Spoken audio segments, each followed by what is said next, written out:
लेकिन मैंने प्रैक्टिस का डिसीजन इसलिए लिया क्योंकि यहाँ पे रिप्रेजेंटेशन कम है और अपनी एक जगह बनानी है अपने लोगों के लिए। क्योंकि जो इश्यूज मैंने फेस किए प्रोफेशन में आने के बाद कि सीनियर नहीं मिलता, हाँ जी, और सीनियर मिलेंगे भी तो वो कभी ना कभी ऐसे टॉन्ट मारते रहते हैं कि ये रिजर्वेशन वाले, ये जय भीम वाले, भीमटे वगैरह, ये सब मैंने सुना है और हमारे स्टूडेंट्स ने सहा है और मेरे को कितने तो भी बच्चे आके बताते हैं। तो मैं यही सोच के प्रैक्टिस में आया कि 10 साल बाद अगर कोई और दीपांकर लॉ स्कूल से पास आउट हो तो उसको एक अश्योरेंस रहे कि ये लोग इस प्रोफेशन में, इनको मैं ज्वाइन कर सकता हूँ, इनसे सीख सकता हूँ। स्वागत है आपका। हम देखते हैं कि जो लॉ है इसमें विविध विषय हैं और लोगों की विविध समस्याएं हैं, चाहे वो स्टूडेंट्स की हो या फिर सरकार से लड़ते हुए अलग अलग संगठनों की हो, अलग अलग एनजीओ की हो। इसी फेहरिस्त में हम आज बात कर रहे हैं एडवोकेट दीपांकर देवेश कामली साहब से, जो विगत 5 सालों से बॉम्बे हाई कोर्ट की नागपुर बेंच में प्रैक्टिस करते हैं और विविध संगठनों से जुड़े हैं। वे पब्लिक इंटरेस्ट लिटिगेशन PIL और सिविल क्रिमिनल केसेस और साथ ही साथ मार्जिनलाइज्ड कम्युनिटी, कास्ट इक्वलिटी और सोशल जस्टिस पे काम करते हैं। ह्यूमन राइट्स पे भी उनका काम है और उनकी स्टडी भी वही है। उन्होंने अपनी बेसिक पढ़ाई जब की भारत में, उसके बाद वो SOS school of oriental and African studies university of London, यहाँ से उन्होंने LLM किया और वापस देशभक्ति के तहत भारत में वो अपनी विगत 5 वर्षों से सेवा दे रहे हैं। आपका स्वागत है जी। हम देखते हैं कि ह्यूमन राइट्स, ये जब शब्द जुड़ जाता है तो यूनाइटेड नेशन का चार्टर सामने आ जाता है, साथ ही साथ व्यक्ति की गरिमा आ जाती है, साथ ही साथ हम देखते हैं कि सोशल जस्टिस की लड़ाई आ जाती है और जो नेचर सभी को इक्वल मानता है तो ह्यूमन राइट्स भी पूरे इंसान को इक्वल मानता है। तो आपका ये फेवरेट सब्जेक्ट कैसे बना और आपका स्टडी का भी ये सब्जेक्ट बना है? ह्यूमन राइट्स ये अम्बेडकरी घराने में बड़ा होते होते ये part and parcel of your upbringing बन जाता है। जैसे बचपन से जब बाबा साहेब की बातें घर वाले बताते थे तो हमेशा एक आकर्षण रहता था बाबा साहेब के बारे में। और अभी बाबा साहेब के बारे जब मैंने लॉ चूज़ किया तब इसीलिए चूज़ किया था कि पहला यही था कि बाबा साहेब ने लॉ किया था तो मैं भी लॉ करूँगा। पहले मेरे घर पे पापा बोलते थे कि तू इकोनॉमिक्स करेगा नहीं तो लॉ करेगा, क्योंकि बाबा साहेब इन 2 चीज़ों में महारथी थे। हाँ जी। तो तब मैंने चूज़ किया और मैं देखता था कि वो वकील हमेशा गाउन पहन के वगैरह घूमते हैं। अच्छा, तो उनकी बैरिस्टर की जो पोशाक थी, हाँ, तो वो देख के मुझे काफ़ी आकर्षण होता था, तो मैंने तब लॉ चूज़ किया। और फिर जैसे एक बार बाबा साहेब को पढ़ने लग गए तो फिर वो एक यानी मेडिटेशन जैसे हो जाता है। हाँ जी। या मैंने सबसे पहले एनिहिलेशन ऑफ कास्ट पढ़ा जब मेरी काफ़ी कम उम्र थी, तब मुझे समझ में भी नहीं आया था ज़्यादा, क्योंकि बाबा साहेब को पढ़ने के लिए you can't read Baba Saheb in isolation. तुमको वर्ल्ड पॉलिटिक्स की नॉलेज रहेंगी तब तुम बाबा साहेब कौन सी चीज़ कौन से कॉन्टेक्स्ट में, ग्लोबलाइजेशन से जुड़ जाना पड़ेगा। एग्जैक्टली। तो बाबा साहेब को समझने में भी एक समय निकला। तो जब बाबा साहेब को पढ़ने लग गया तब actually human rights, social justice, ये सारी चीज़ों के साथ फैमिलियर हुआ। फिर कॉलेज में एज सच बाबा साहेब के बारे में नहीं पढ़ाते थे, पर वो वहाँ पे जो पढ़ाते थे उसको बाबा साहेब के रीडिंग्स के साथ कैसे इंटर कनेक्ट करना, तो वैसे वैसे फिर बाबा साहेब के साथ इंट्रोडक्शन बढ़ते गया। फिर बाकी और चीज़ें बढ़ती गई। हाँ जी। अपनी मतलब अम्बेडकराइट मूवमेंट, बहुजन मूवमेंट के बारे में फिर ज़्यादा इन्वॉल्व होके पढ़ने लग गया। और उसमें एक्चुअली बात ऐसी थी कि मैं लॉ स्कूल में पढ़ा, मेरे को तो लॉ स्कूल में पढ़ते वक्त हमको एक केस पढ़ाया गया था, brown versus board of education. ये अफ्रीकन अमेरिकन केस है जिसमें सेग्रीगेशन की बात होती है कि ब्लैक अफ्रीकन अमेरिकन बच्चों को बाकी वाइट लोगों के साथ पढ़ने नहीं दिया जाता था। तो तब मैं एक्चुअली मैंने IIDS रेसिज्म का जो मामला है, मैं तब एक बार मैंने IIDS Indian institute of Dalit studies में सुखदेव थोराट सर के यहाँ इंटर्नशिप की थी। तो उनके यहाँ पे मेरे को एक किताब मिली थी जो UGC से भी थे। हाँ, UGC के चेयरमैन। आपका भी एक मेरे ख्याल से जो एक अपना मैगजीन है फ्रंट लाइन, इसमें भी कुछ UGC से के रेगुलेशन के रिलेटेड कॉन्स्टिट्यूशनल मैटर पे कुछ लेख भी आया था। तो अभी वो एक्चुअली वो UGC रेगुलेशन जो आया था तो उसके खिलाफ ये सारे फ्यूडल लोग उसको अपोज कर रहे थे, तो उसके ऊपर मैंने और मेरे एक मित्र ने, वो भी मेरे साथ लंदन में था, तो हम दोनों ने एक आर्टिकल लिखा था। तो मैं जो आपको बता रहा था कि हम जब लॉ स्कूल में थे तो brown versus board of education, ये अमेरिका का केस हमको पढ़ाते थे डिस्क्रिमिनेशन का। लेकिन मैं जब सुखदेव थोराट सर के आया था तो वहाँ पे मैंने वो argued cases of doctor Ambedkar के इसमें महाड का केस के बारे में पढ़ा। ओके। उसमें सिविल लॉ इतना अच्छे से बताया हुआ है, और महाड का case is a classic example of discrimination in India. Okay. पर वो केस कोई भी लॉ स्कूल में नहीं पढ़ाया जाता। अच्छा, तो ये भी एक प्रकार का डिस्क्रिमिनेशन। तो ये भी एक प्रकार का डिस्क्रिमिनेशन है जो लॉ स्कूल्स में किया गया है कि पब्लिक इमेजिनेशन या पब्लिक नॉलेज में ही अपनी चीजें नहीं आने देते, क्योंकि सारे ऑथर्स जो लॉ स्कूल में रेफर होते सारे एक पर्टिकुलर विशिष्ट जाति के होते हैं। सारी मेजरली प्रोफेसर्स जो हमको पढ़ाते हैं वो भी विशिष्ट वैचारिक भूमिका से और जातियों से ही आते हैं। किसी भी देश का अगर से हम इतिहास खोजते हैं तो लॉ की बहुत बड़ी भूमिका होती है। हाँ, चाहे हम देखते हैं फिलाडेल्फिया का मैग्ना कार्टा हो, बिल्कुल, तो ये हम अपने भारत के साथ या हमारे इतिहास के साथ ही एक प्रकार से गद्दारी नहीं कर रहे जब ऐसा कुछ नजर आता है। वैसा ही है, क्योंकि जानबूझ के अपने यानी एक सिस्टम ही ऐसा बना दिया है कि एक कम्युनिटी को कैसे सिस्टमैटिकली इस प्रोफेशन में पेनिट्रेट करने नहीं दिया जाए, यानी पूरा बहुजन समाज को। हाँ, पूरे बहुजन समाज को। और मैं सिर्फ किसी पर्टिकुलर जाति नहीं, पूरे बहुजन समाज को बात कर, सिस्टमैटिकली कैसे इनको बाहर रखा जाएगा, कैसे अपनी एक हेजेमनी बनाई जाएंगी, कैसे कॉलेजियम डिसीजंस लेता है, वो सब एक बड़े सेक्शन को और बहुजनों को बाहर रखने के लिए। अब आपके जो अनुभव आप देख रहे हैं, आप दर्शकों से साझा भी कर रहे हैं, हम देखते हैं कि जो फर्स्ट जनरेशन लॉयर है, जो एडवोकेट्स हैं, वो क्या चैलेंजेस फेस करते हैं और उसका कैसा रेमेडीज भी आप सोचते हैं? फर्स्ट जनरेशन लॉयर का ये सवाल पूछने के लिए मैं आपको पहले धन्यवाद करूंगा, क्योंकि मेरे ख्याल से अभी इस टाइम पे फर्स्ट जनरेशन लॉयर जो बहुजन समाज से आता है वो एक तरीके के क्राइसिस में है। क्राइसिस इन द सेंस कि उसके पास कमाई का साधन नहीं है। फर्स्ट जनरेशन होने की वजह से वो प्रैक्टिस ऐसी बनी बनाई नहीं मिलती, और बिकॉज अपने कम्युनिटी का बाकी सोशल कैपिटल भी नहीं है जिससे क्लाइंटेल आते हैं, या नेचुरल मार्केट नहीं। हाँ, नेचुरल मार्केट नहीं है, क्योंकि वैसा बनने ही नहीं दिया। सिस्टम हैज मतलब एकदम सिस्टमैटिकली उनको ऐसे प्लेस किया गया, यानी जो इकोसिस्टम बना है, हाँ, वो उस पर्टिकुलर जातियों को बेनिफिट दे रहा है। उसमें अपन सिर्फ कंज्यूमर है। ओके। हाँ, तो उसमें अभी मेजरली जो बच्चे लॉ स्कूल से पास हो रहे हैं उनके दो ऑप्शन रहते हैं, एक तो वो LLM और PhD करके प्रोफेसर बनना चाह रहे हैं, या फिर वो लॉ फर्म्स में जाके डेस्क जॉब कर रहे हैं जहाँ से उनको सैलरी मिल जाए। प्रैक्टिस में ऐसा है कि प्रैक्टिस में एक तो रिप्रेजेंटेशन काफ़ी कम है, सीनियर एडवोकेट्स में देख लो या जजेस में देख लो, सारी चीज़ों में। तो उस वजह से कैसा कि कोई मोटिवेशन ही नहीं है प्रैक्टिस में आने का फर्स्ट जनरेशन लॉयर्स को। और उसमें भी ऐसा है कि अगर कोई दूसरे कम्युनिटी का अगर फर्स्ट जनरेशन लॉयर हो भी तो उनका एटलीस्ट कोई ना कोई सोशल कैपिटल रहता है प्रोफेशन में। ओके। अभी आपको बताना चाहूंगा, पूरे महाराष्ट्र में बहुजन समाज का एक भी सीनियर एडवोकेट नहीं है। ओके। एक भी सीनियर है अभी तक नहीं बना। यानी शॉकिंग आप बता रहे हैं। ये शॉकिंग चीज है, एक भी महाराष्ट्र में सीनियर एडवोकेट बहुजन समाज से नहीं है। ओके। तो वही यानी कि जब एक फर्स्ट जनरेशन लॉयर आता है, he has no support system to fall back on, कोई चीज पे बैंक करने के लिए उसके पास, यानी सेकंड जनरेशन थर्ड जनरेशन जो है एडवोकेट, हाँ, वो इनको यानी कहीं बढ़ने नहीं देते, ऐसा बढ़ने भी नहीं देंगे। ओके। क्योंकि उनकी भी तो इतने साल से एक लॉबी चलती आ रही है, हेजेमनी चलती आ रही है। तो ये भी एक प्रकार का डिस्क्रिमिनेशन है। एग्जैक्टली, वो डिस्क्रिमिनेशन बिना दिखाए किया हुआ डिस्क्रिमिनेशन। तो आप कॉलेज जब आप पढ़ रहे थे, जब लॉ के आप स्टूडेंट ह्यूमन राइट्स पढ़ रहे थे, तो ये सब चीजें कोरिलेटेड कर रहे थे आप, तो क्या कुछ इसका उपाय, योजना, रेमेडीज खोजने की कोशिश किया? बिल्कुल। अभी मैं आपको एक चीज बहुत ऑनेस्टली बताऊंगा कि कॉलेज में हम लोगों को, मैं पर्सनली, मैंने NLU नागपुर इतना डेकोरेटेड और हाईली मतलब ऐसा प्रेस्टिजियस यूनिवर्सिटी बोली जाती है, मुझे वो कॉलेज से एज सच कुछ सीखने नहीं मिला। मुझे अपने बैचमेट से, बाबा साहब मेरे कांस्टेंट टीचर थे, इन लोगों से नेशनल लॉ यूनिवर्सिटी,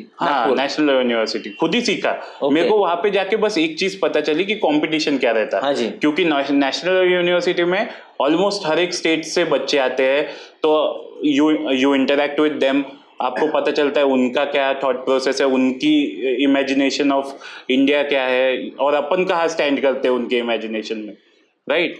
बट जैसे आपने सवाल पूछा कॉलेज के टाइम पे, मैं हो गया, मेरे जैसे बाकी के स्टूडेंट्स हो गए, हम लोगों को इंटर्नशिप सिक्योर करने में बहुत दिक्कत जाती थी।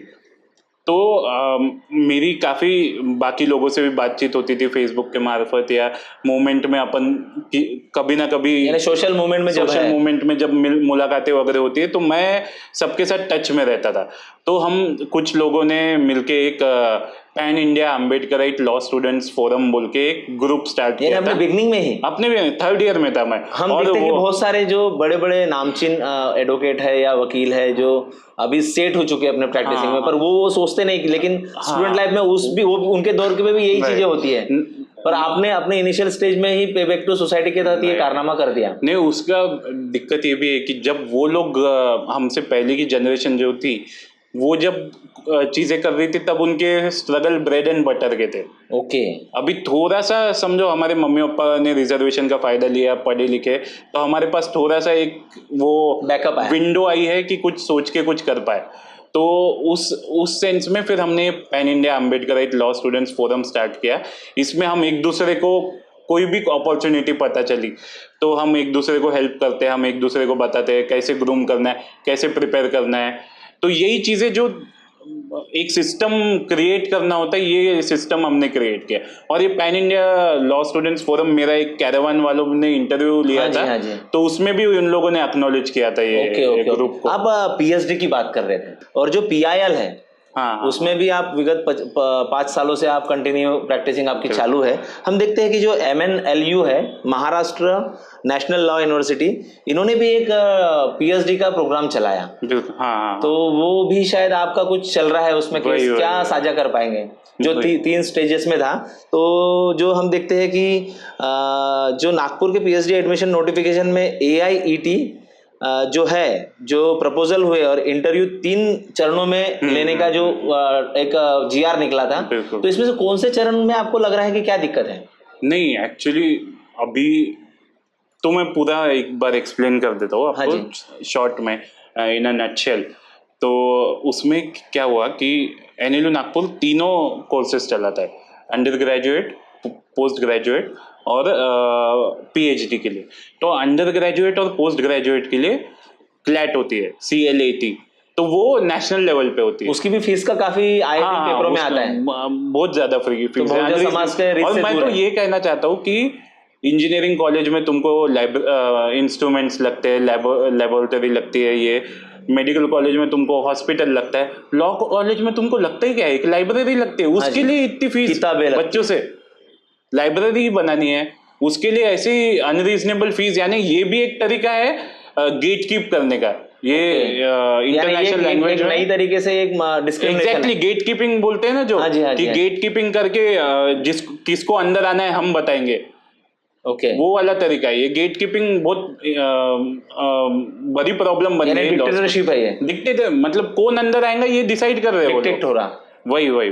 तो इसमें कैसा है कि क्लैट, UG और PG ये तो ऑल इंडिया लेवल पे होती है, पर नेशनल लॉ यूनिवर्सिटी की PhD एग्जाम जो है वो नेशनल लॉ यूनिवर्सिटी नागपुर ही कंडक्ट करती है और नागपुर में ही होती है। तो उनका पूरा आर्बिट्ररीनेस है उसमें। There is no transparency at all. All India entrance test, वो PhD की एडमिशन प्रोसीजर उन्होंने 3 भागों में ये किए, 3 स्टेजेस में डिवाइड किए। एक है ऑल इंडिया एंट्रेंस टेस्ट, दूसरी है प्रिलिमिनरी प्रपोजल, जो PhD का प्रपोजल आप यूनिवर्सिटी को सबमिट करोगे, और तीसरा है इंटरव्यू। अभी उसमें ऐसा है कि ऑल इंडिया एंट्रेंस टेस्ट आपने दे दी, उसको ये बोल रहे हैं कि उसके इसमें आपने यूनिवर्सिटी ने किसी भी कैंडिडेट को मार्क्स नहीं बताए, उसमें ऐसा है क्वालिफाई डिस्क्वालीफाई। दूसरा जो स्टेज है उसके लिए आपने बोला कि आप प्रपोजल सबमिट करो, प्रपोजल में आपने क्राइटेरिया लगाए कि 10% से ज्यादा कॉपीड नहीं रहना चाहिए, प्लेजरिज्म नहीं रहना चाहिए।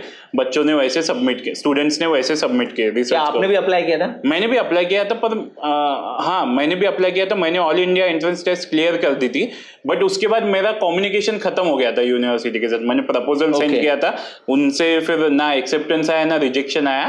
पर आई वॉज लीस्ट बॉदर, क्योंकि मेरे को उतना इंटरेस्ट नहीं था एनएलयू नागपुर से पीएचडी करने का। आप 3 चरणों की बात कर रहे थे। हाँ हाँ हाँ। तो उसमें कैसा है कि उन्होंने प्रपोजल सबमिट करने के बाद जो कैंडिडेट रिजेक्ट भी हुए होंगे तो उनको हक है ये जानने का कि तुमने मुझे किस ग्राउंड पे रिजेक्ट किया।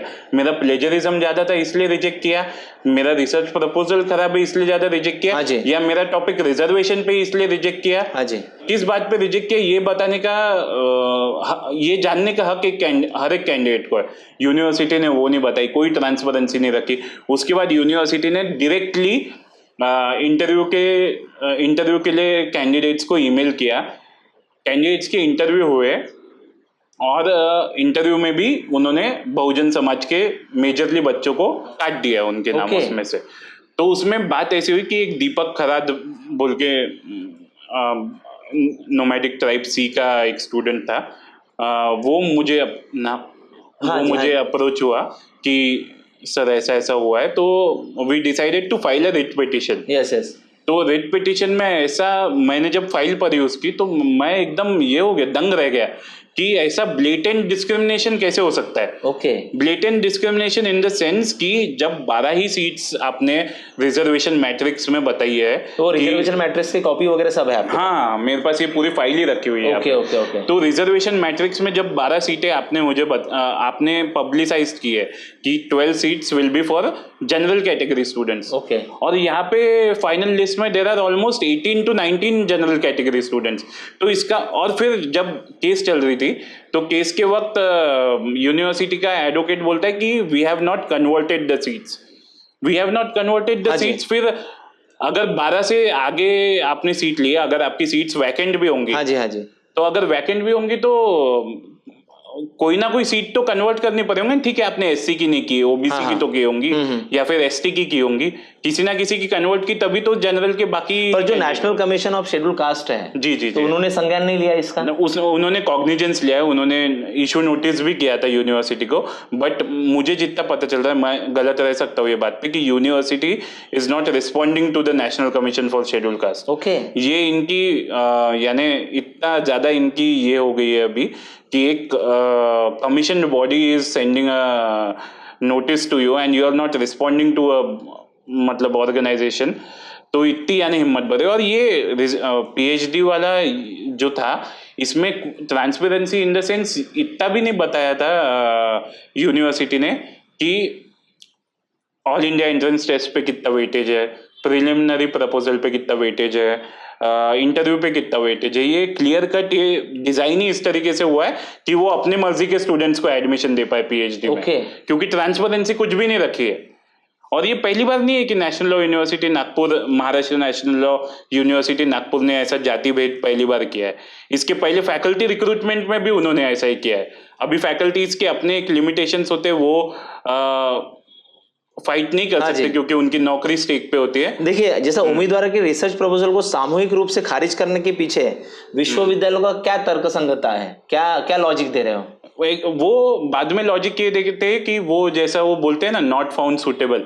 हाँ जी। तो वो उस सीट पे वही डाल देते कि any candidate not found suitable. और उसमें भी एक मैं आपको बताना चाहूंगा कि उसमें भी एक चीज ये हुई है कि यूजीसी के पीएचडी रेगुलेशंस है, अभी हाल ही आए। हाँ तो रेगुलेशन में क्लियर कट बताया हुआ है यूजीसी के कि 30% से ज्यादा तुम you can not keep more than 30% weightage on interview. तो तुम इंटरव्यू पे तो काट ही नहीं सकते इंसान को, अगर वो 70% और 70%। तो ये क्लियर कट रेगुलेशन है कि 70-30 का रेशियो रहेगा। पहले के जो स्टेजेस रहेंगे उन पे 70 और बाद में 30। तो अगर तुमने पहले की कोई स्टेजेस का डिक्लेयर नहीं किए कि किस पे कितना वेटेज रहेगा, तो how is one student suppose to understand कि अगर मेरे एंट्रेंस एग्जाम में कम मार्क आ गए तो मैं ज्यादा मेहनत कर लेता हूँ प्रपोजल के लिए। हाँ, तुमने जब मार्क्स पब्लिश ही नहीं किए, और अगर समझो प्रपोजल में कम आ गए तो वो कैसे सोचेगा कि मैं अभी इंटरव्यू के लिए ज्यादा अच्छे से तैयारी कर लेता हूँ क्योंकि इधर का मुझे उधर कवर करना पड़ेगा। जी। तो ये जब बताएंगे ही नहीं स्टूडेंट्स को तो कैसे। एडवोकेट दीपंकर जी, हम देखते हैं कि जो वंचित समुदाय के बच्चों की आप जो बात कर रहे हैं, जो बहुजन समाज की आप जो बात कर रहे हैं, जो ऐसे जो खामियाजा इसका हो रहा है, जो सामाजिक न्याय पे प्रभाव पड़ रहा है इन सब चीजों से, इसके क्या दूरगामी प्रभाव पड़ेंगे आपको लगता है कि ये क्या षड्यंत्र है और ऐसा क्यों हो रहा है? दूरगामी प्रभाव ऐसे है प्रफुल्ल जी की मैंने जब भी आपको जो एक जैसे एग्जांपल दिया कि बहुजन समाज का एक भी सीनियर एडवोकेट नहीं है। हाँ, बीच बीच में वो कुछ कुछ लोगों को जजेस बना देते क्योंकि नहीं बनाएंगे तो वो पूरे ही एक्सपोज हो जाएंगे। तो बट जितना इस प्रोफेशन या किसी भी प्रोफेशन से कोई भी फील्ड हो, जितना बहुजन या वंचित लोगों को जितना बाहर करने की कोशिश की जाए, अभी आप एग्जाम्पल ही देख लें, ये हमेशा बहुजन या वंचित लोगों के आगे कौन सा आर्ग्यूमेंट रखते हैं कि तुम में मेरिट नहीं है। हाँ जी, हाँ, तुम में मेरिट नहीं, अगर तुम में इतना मेरिट है तो आज मीडिया की इतनी हालत खराब क्यों है? 157 रैंक है जब पूरा ही इंडिया का मीडिया अपर कास्ट है। हाँ जी, तो तुम्हारा मेरिट कहाँ गया तब? हाँ, और फिर जुडिशियरी मेरिट की बात करती है, पूरी जुडिशियरी अपर कास्ट है। तो क्यों फिर उसमें मेरिट नहीं है? हाँ, यानी एटलीस्ट पॉलिटिशियन तो भी लोगों से चुन के जाते हैं, पर बाकी जहाँ पे अपर कास्ट हेजेमनी है बिजनेस से लेके सब जगह, तो वहां पे मेरिट क्यों नहीं है? अगर इंडिया का जो बिजनेस क्लास भी है वो इनोवेशन ओरिएंटेड क्यों नहीं है? यानी ऐसी कौन सी चीज है इंडिया में जो अपन ने वर्ल्ड को दी है? हाँ जी, एआई का अभी इतना ये चल रहा है, तो एआई में अपने इंडिया में बनाते हैं वो कुछ तो भी एस्ट्रो टॉक वगैरह, जो ज्योतिष वगैरह के। चाइना कहाँ से कहाँ निकल गया, उन्होंने अपना एआई इंजन बना दिया। हाँ जी, हाँ जी। पर तो यही मैं बता रहा हूँ कि ये जो अपर कास्ट का आर्ग्यूमेंट है हमेशा कि तुम में मेरिट नहीं है और इससे अपने को बाहर रखा जाता है, तो this directly affects the growth of India. क्योंकि होलिस्टिक अप्रोच इंडिया के नॉलेज प्रोडक्शन में आ ही नहीं रहा है, जो यानी नए नए इनोवेटिव आइडिया की बात जो पूरे कम्युनिटी का एक होलिस्टिक अप्रोच रहता है, पूरे यानी सब मिलके जब काम करके होलिस्टिक अप्रोच आता है, वो होलिस्टिक अप्रोच इंडिया के इसमें है ही नहीं, क्योंकि हेजेमनाइज्ड है नॉलेज सिस्टम भी, और उसमें से कुछ आउटकम भी नहीं निकल पाता, उसके आउटकम भी निकल, तो ये मानवता के शर्मसार करने वाली बात है और मानवता का एक बहुत बड़ा नुकसान है। एक टाइम पे इंडिया जैसे अभी सो कॉल्ड पॉलिटिशियंस अपने विश्वगुरु बनने की बात करते हैं, विश्वगुरु इंडिया था भगवान बुद्ध के टाइम पे, जब नॉलेज प्रोडक्शन इंडिया करता था irrespective of caste creed everything, वहां पे लोग नॉलेज प्रोडक्शन करते थे। अभी वैसा नहीं है, अभी विश्वगुरु, अरे तुम्हारा स्टूडेंट कौन बनेगा?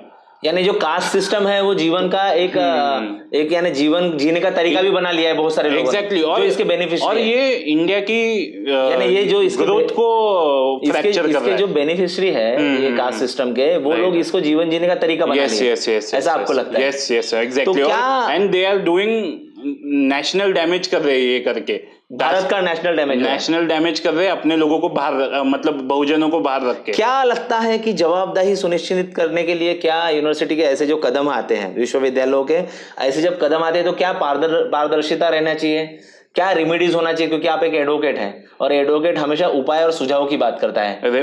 अभी जैसा जो आप मुद्दा उठा रहे हैं MNLU का, महाराष्ट्र नेशनल लॉ यूनिवर्सिटी का, जो डिस्क्रिमिनेशन का आप मुद्दा उठा रहे हैं कि सोशल जस्टिस नहीं है, जो आंकड़े उनके GR में है उस हिसाब से वहां अपॉइंटमेंट नहीं हुई, या PhD को यानी नॉट फॉर सुटेबल कर दिया गया, तो आपको क्या लगता है क्या पारदर्शिता होना चाहिए? ये तो सबसे बेसिक सॉल्यूशन, अभी शायद आप मेरे बात से एग्री नहीं करेंगे, लेकिन मेरा एक बेसिक सजेशन और ये सॉल्यूशन तो यही है कि बहुजन समाज के लोगों ने अभी सिस्टम में घुसने की जरूरत है। सिस्टम में घुसने की सिर्फ राजनीति तो सबसे इम्पोर्टेंट है, राजनीति में लॉयर, अच्छे एडवोकेट्स बनने में और एकेडमिक्स में, क्योंकि यूनिवर्सिटी में जब अपने प्रोफेसर्स और ये रहेंगे, अच्छा रिप्रेजेंटेशन रहेगा, उनकी वॉइस रहेंगी, तब वो ये कर पाएंगे ना कि एक चेक्स एंड बैलेंस जो बोलते हैं अपन कि, तो ये सिर्फ ये सारी बैटल सिर्फ कोर्ट में या फिर रास्ते में नहीं लड़ी जाएंगी, कुछ कुछ बैटल सिस्टम में रह के सिस्टम के अंदर भी लड़नी पड़ती है। हाँ जी, तो ये तभी होगा। जैसे अभी वाइस चांसलर आप देख लीजिए, नेशनल लॉ यूनिवर्सिटी का ही आपको बताता हूँ मैं, कि मुझे मेरे नॉलेज में तो सिर्फ एक ही वाइस चांसलर है सारे इंडिया में जितने भी नेशनल लॉ यूनिवर्सिटी, वो है मुंबई के, ओके जो बहुजन समाज से आते हैं। बाकी मुझे एक वाइस चांसलर नहीं पता पूरे इसमें नेशनल लॉ यूनिवर्सिटी के वाइस चांसलर्स में जो बहुजन समाज से आते हैं। और उसके ऊपर जाके मैं बता रहा हूँ ये कि अभी तो काफी यूनिवर्सिटीज अपने स्टूडेंट्स का चिंतन भी काफी बढ़ गया है, बच्चे भी अभी आवाज उठाने लग गए इसलिए। नहीं तो पहले ये जो टॉप यूनिवर्सिटीज थी, national law university Bangalore, national law university Delhi वगैरह, ये रूम अलॉटमेंट रहती है ना हॉस्टल की, हाँ जी, वो भी रैंक और कास्ट के बेसिस पे करती थी। ओके कि शेड्यूल कास्ट कैटेगरी के रैंक नीचे रहते हैं, उनके रूम अलॉटमेंट अलग करेंगे, जो टॉपर्स है उनके रूम अलॉटमेंट Okay. अलग करेंगे। ये आप यानी कि सनसनीखेज खुलासा कर रहे हैं आप। ये मैंने जब लंदन में मेरे एक दो फ्रेंड को बताया था, वो फ्रेंड जापान से थी, तो वो एकदम दंग रह गई ये सुन के कि यूनिवर्सिटी के रूम अलॉटमेंट भी रैंक और कास्ट के बेसिस पे हो सकते हैं। यानी शुरुआती दौर में ही कास्टिज्म है, मतलब तो आप अपने भारत का जो भविष्य है उसी को किलिंग कर रहे हो। एग्जैक्टली। हम देखते हैं कि जो टेक्निकल एक चीज आती है इसमें, हम जब डीपर में जाते हैं तो यूजीसी जिन नियमों का हवाला देती है जी, जो संवैधानिक प्रावधानों में, जैसे अनुच्छेद 14 जी, अनुच्छेद 15 और अनुच्छेद 16, इन सब जो अनुच्छेदों का जो रेफरेंसेस यूजीसी देती है, जी,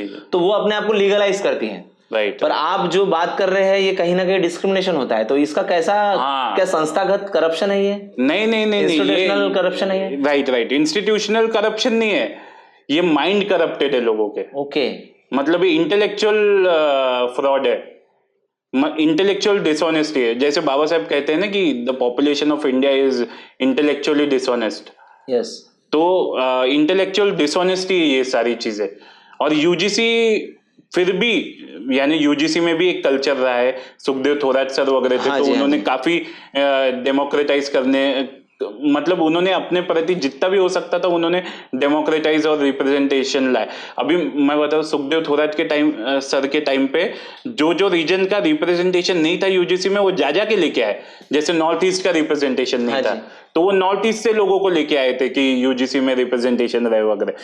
तो वही बात रहती है कि आप एक बहुजन समाज का इंसान जब किसी सिस्टम में जाता है तो वो उस संस्था का नॉलेज प्रोडक्शन की कैपेसिटी भी बढ़ा देता है। तो ये जो इसके बेनिफिशियरी है उसको थ्रेट लगता है ये चीज। एग्जैक्टली, इसलिए अपने को आने नहीं रहे। इसलिए गेट कीपिंग मैंने बोली ना, गेट कीपिंग इसलिए करने की अंदर आना ही रोकना है।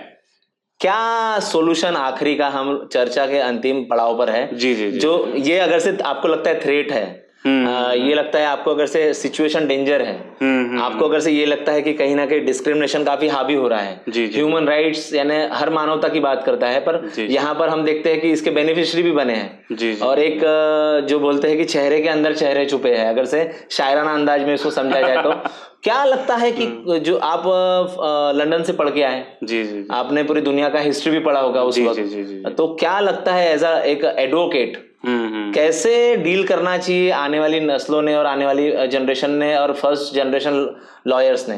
जी, तो थोड़ा लंबा बोल रहे हैं। हाँ, जैसे मैं अभी आपको बताना चाहूंगा कि लंदन में जो मेरा 1 साल गया, तब मुझे समझ में आया कि एक्चुअली अपन कितने पीछे रह गए। डिस्क्रिमिनेशन सुन के अभी थे, लंदन में भी वो लोग रोमा और जिप्सी लोगों को अपने जैसे लोग, मतलब बहुजनों जैसे ही ट्रीट करते थे, बट उन लोगों ने अपने माइंड से निकाली वो चीजें। अभी आप एक जनरल किसी लंदनर से वगैरह मिलोगे तो उसको रोमा वगैरह वाला इतना पॉलिटिक्स नहीं पता, क्योंकि उसने ध्यान ही नहीं दिया, वो उसने अपने दिमाग से ही निकाल दी वो चीजें। तो बट इंडिया में वो सीन नहीं है। और इंडिया में अगर ग्रोथ करनी है तो अपने लोगों ने बार बार ट्राई करना है किसी, मतलब फॉर एग्जांपल मैं अगर चाहता, आपको पता है मैं कुछ और भी कर सकता था लाइफ में। आप अवेयर हैं, लंदन से पढ़ के आए, मैं कुछ और भी कर सकता था। प्रैक्टिस आपको बड़ी बड़ी कंपनियां ऑफर करेगी, पैनल पे रखेगी। हाँ, पर आपको वैसे भी पता है कि मैं आपके सारे साथ के सहपाठी वो करेंगे। वही तो कुछ एकेडमिक्स में चले गए, कुछ कॉर्पोरेट में चले गए, तो मैं कुछ और भी, या लॉ के बाहर जाके भी कुछ और कर सकता था। लेकिन मैंने प्रैक्टिस का डिसीजन इसलिए लिया क्योंकि यहाँ पे रिप्रेजेंटेशन कम है और अपनी एक जगह बनानी है अपने लोगों के लिए।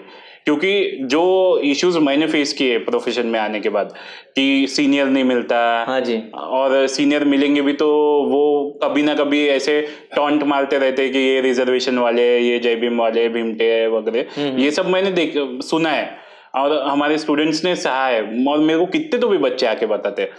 तो मैं यही सोच के प्रैक्टिस में आया कि 10 साल बाद अगर कोई और दीपांकर लॉ स्कूल से पास आउट हो तो उसको एक अश्योरेंस रहे कि ये लोग इस प्रोफेशन में, इनको मैं ज्वाइन कर सकता हूँ, इनसे सीख सकता हूँ। अभी वैसी सिचुएशन नहीं है सर, और ये सिर्फ लीगल प्रोफेशन का नहीं बता रहा, कोई भी प्रोफेशन में जाएंगे अपन तो आज एकेडमिक्स में भी अपनी रिप्रेजेंटेशन उतनी खास नहीं है, जबकि अपने लोग पढ़ बहुत रहे, पीएचडी बहुत कर रहे हैं, लेकिन रिक्रूटमेंट में अपने जैसे इधर हो। अभी नेशनल लॉ यूनिवर्सिटी का case is a classic case कि तुम्हारे पास मेरिट हो, सारी चीजें हो, तो भी तुमको कैसे बाहर रखा जाएगा। और मेरिट का argument is one of the most flawed argument India में, क्योंकि मेरिट तो अपर कास्ट लोग या कोई भी लोग क्लेम ही नहीं कर सकते, क्योंकि अगर तुम में मेरिट होता तो देश की ये हालत नहीं होती, ना मीडिया की ऐसी हालत होती। तो वही एक है कि बार बार ट्राई करना है, सिचुएशन अगेंस्ट ही रहेंगी मेजरली अपने बहुजन समाज के, लेकिन बार बार ट्राई करना है कि कैसे अपन अपना पाथ उसमें बनाए, क्योंकि तुम शायद आज 10 कदम ही आगे जाओ, पर जो तुम्हारे बाद में आने वाला व्यक्ति रहेगा तुम उसको 15-20-100 तक पहुंचा पाओगे। तो वो एक सपोर्ट सिस्टम, एक कम्युनिटी कैपिटल बनाने के लिए सारे फील्ड में पेनिट्रेट करना इज ऑफ प्राइमरी इम्पोर्टेंस। अभी हम देखते हैं कि जब भी मानव इतिहास लिखा जाता है और लोग उसको पढ़ते हैं तो हम देखते हैं कि जब भी सामूहिक रूप से पर्टिकुलर कम्युनिटी को जब दबाया जाता है, उनका शोषण किया जाता है, उनको वंचित किया जाता है, तो वो एक क्लस्टर के रूप में वो खड़े होते हैं। आपका जो गोल है उस गोल को सेट करते हुए आपको अपने अचीवमेंट को पाना पड़ता है। आपने अपना बेशकीमती वक्त दिया, आप जुड़े रहिए आवाज इंडिया से। Thank you. Thank you.